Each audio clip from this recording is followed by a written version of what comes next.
அனைவருக்கும் வணக்கம். கண்ணா ஜோதிடம் யூடியூப் சேனல் உங்களை அன்புடன் வரவேற்கிறது. அன்பான துளாராசி நேயர்களே, உங்கள் அனைவருக்கும் என் இனிய தமிழ் புத்தாண்டு வாழ்த்துக்கள். இந்த ஆண்டு, அதாவது ஏப்ரல் மாதம் 14ஆம் தேதி தமிழ் புத்தாண்டு பிறக்கிறது. அடுத்த பங்குனி மாதம் வரைக்கும் தங்கள் ராசிக்கு இந்த ஆண்டினுடைய பலாபலன்கள் என்ன என்பதை பற்றி தான் இந்த ஆடியோவில் பதிவு செய்ய இருக்கிறேன்.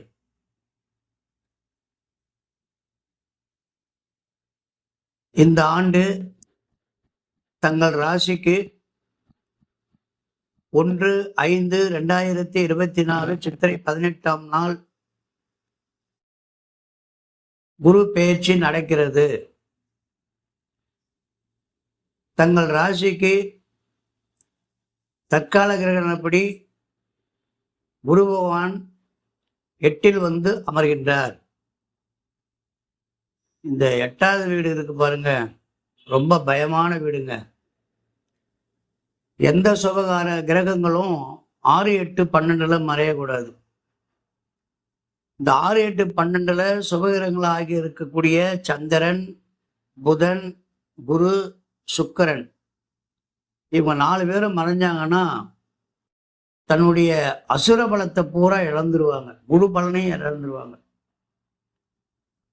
நான் பல வீடியோவில் சொல்லியிருக்கேன், எந்த கிரகமும் 6, 8, 12 மறைஞ்சா அதனுடைய பலனை இழந்துரும். இப்ப உங்களுக்கு அஷ்டமன குரு காலம். இந்த 8ல் வந்து குரு வருகின்ற பொழுது மாரக கண்டத்துக்கு இணையான கண்டங்கள் எல்லாம் கொடுப்பார். ஜென்மராமர் வனத்திலே சீதையை சிறை வைத்ததும், தீதிலே ஒரு 3லே துரியோதன் படை மாண்டதும், எம்மை 8லே வாலி பட்டமிழந்ததும். வாலி பட்டம் இழந்த நேரம், அவங்களுடைய ஆயுள் காலம் மறைந்த நேரம், அவருக்கு 8வது வீட்டில் குரு மறைந்த காலம். அப்ப இந்த துளாராசி நேயர்கள்லாம் இந்த ஆண்டு உடல் ஆரோக்கியத்துல ரொம்ப ரொம்ப கவனமா இருங்க. தேவையில்லாத நோயெல்லாம் வரும். மருத்துவ செலவுகள் தன்னை மீறி அதிகரிக்கும். தங்கள் குடும்பத்தார்களுக்கோ, தங்களுக்கோ, தங்கள் உடன் பிறந்தவர்களுக்கோ எங்க ஒன்னா பிடிக்கும். ஒரு பெரிய சுபகிரகம் 8ல் வந்து மறைஞ்சிருது.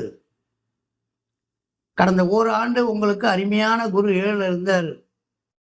இது அப்படியே ரிப்பீட் அடிக்கிறார். இந்த ஆண்டு, போன ஆண்டு எவ்வளவு சந்தோஷமா இருந்தோமோ அது பூரா இப்ப குரு வந்து நம்மளை கொடுத்துடுறாரு. 8ல் வந்து மறைகிறார் குரு பகவான். இந்த குரு வந்து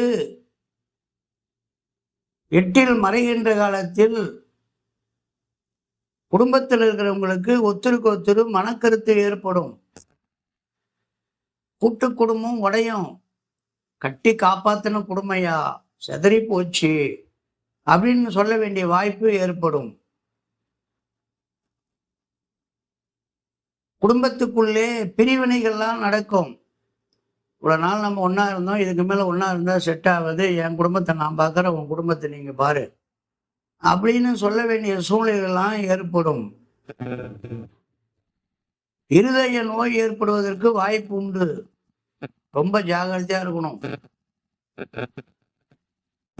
சில பேருக்கு மன உளைச்சல் ஏற்பட்டு இல்லற வாழ்க்கையே துறந்து துறவரம் போலாமா அப்படின்ற நிலைமை ஏற்பட்டுடும். குடும்பத்திலிருந்து வெளியேறிடுவாங்க. தன்னை மறந்து, தான் என்ன செயலை செய்கின்றோம் என்பதை மறந்து, மிகப்பெரிய மன அழுத்தத்தினால் குடும்பத்திலிருந்து காணாம வெளியேறுவதற்குண்டான வாய்ப்பு கண்டங்கள்லாம் ஏற்படும். ஜாகிரதையா இருக்கணும்.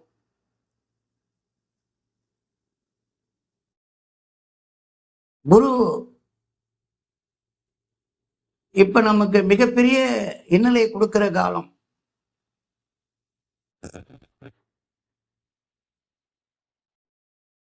இந்த மன உளைச்சலை நம்ம சரி பண்ணணும்.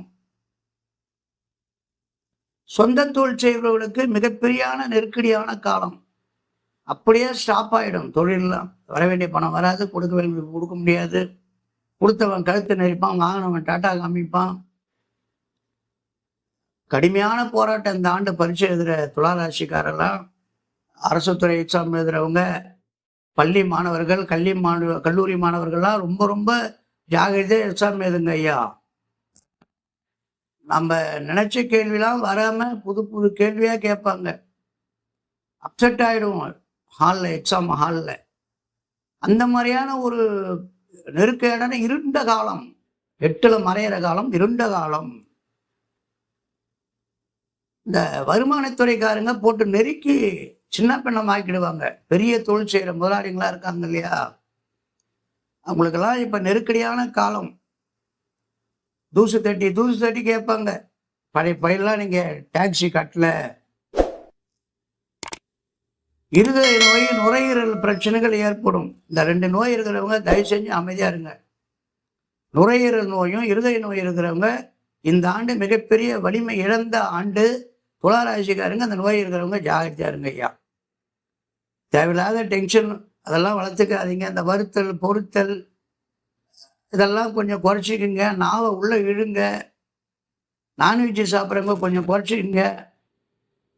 இயற்கை காய்கறிகளை சாப்பிடுங்க. நல்லா வாக்கிங் போங்க. டென்ஷன் ஆகாதீங்க.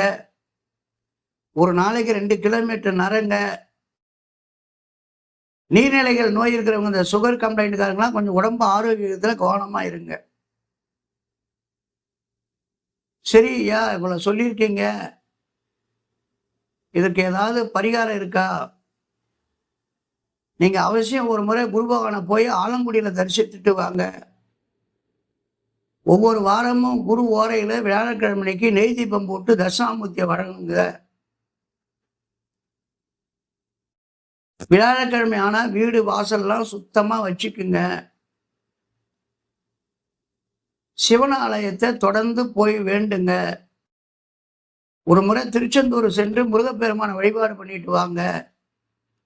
இதெல்லாம் பண்ணோம்னா தலையில வந்தது தலைப்பையோட போகும். ஜாகிரதையா இருக்கிற காலம் துளாராசி நேயர்கள். தொடர்ந்து நம்ம சேனலை பாருங்க. மறக்காம சப்ஸ்கிரைப் பண்ணுங்க. அடுத்தவங்களுக்கும் ஷேர் பண்ணுங்க ஐயா. நன்றி.